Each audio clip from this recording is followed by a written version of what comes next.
ಒಬ್ಬ ಗುರು ತನ್ನ ಶಿಷ್ಯನಿಗೆ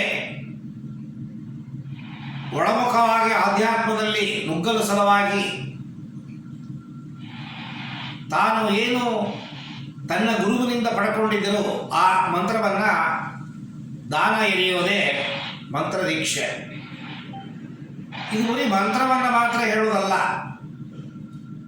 ಒಬ್ಬ ಗುರು ತನ್ನಲ್ಲಿ ಆಧ್ಯಾತ್ಮ ಸಾಧನೆಯನ್ನು ಮಾಡಿ ಏನು ಆಧ್ಯಾತ್ಮ ಶಕ್ತಿಯನ್ನು ಸೇಕರಣೆ ಮಾಡಿಟ್ಟಿರ್ತಾರೆ, ಆ ಆಧ್ಯಾತ್ಮ ಶಕ್ತಿಯಲ್ಲಿ ಒಂದು ಬಿಂದು ನಿಮ್ಮ ದೇಹದ ಒಳಗಡೆ ಕಳಿಸಿದಾಗ ನಿಮ್ಮ 7 ಚಕ್ರಗಳು ಸಹಸ್ರಾರ, ಆಗ್ನೇಯ, ವಿಶುದ್ಧಿ, ಅನಾಹತ, ಮಣಿಪೂರ, ಸ್ವಾದಿಷ್ಟದಾನ, ಮೂಲಾಧಾರ ಚಕ್ರಗಳು ಪರ್ಫೆಕ್ಟಾಗಿ ವೈಬ್ರೇಟ್ ಆಗುತ್ತೆ. ಚಕ್ರಗಳೇ ಭಾವನೆಗಳ ಮೂಲ, ಚಕ್ರಗಳೇ ಮನಸ್ಸಿನ ಮೂಲ,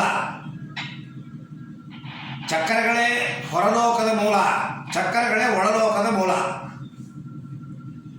ಈ ಚಕ್ರಗಳನ್ನು ಪರಿಪಕ್ವವಾಗಿ ಆ ತಿರುಗಿಸುವ ಆ ಶಕ್ತಿಯನ್ನು ನಿಮ್ಮ ಸಹಸ್ರಾರದಿಂದ ಗುರುಗಳು ಏನು ನಿಮ್ಮನ್ನು ಮುಟ್ಟಿ ಸ್ಪರ್ಶ ದೀಕ್ಷೆ ಅಂತೀವಿ.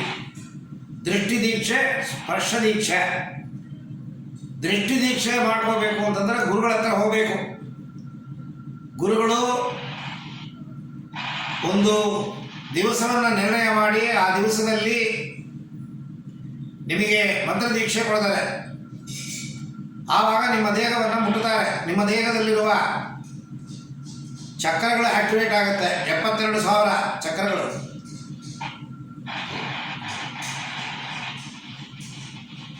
ನೂರ 72,000 ನಾಡಿಗಳು, 108 ಚಕ್ರಗಳು ಆಕ್ಟಿವೇಶನ್ ಆಗುತ್ತೆ.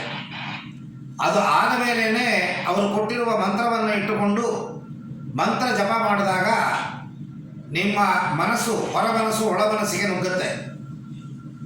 ಇದು ಇಂಡೈರೆಕ್ಟ್ ಆಗಿ ನಿಮ್ಮನ್ನು ಚಿತ್ತ ಮುಖವಾಗಿ ತಗೊಂಡು ಹೋಗುವ ವಿದ್ಯೆ.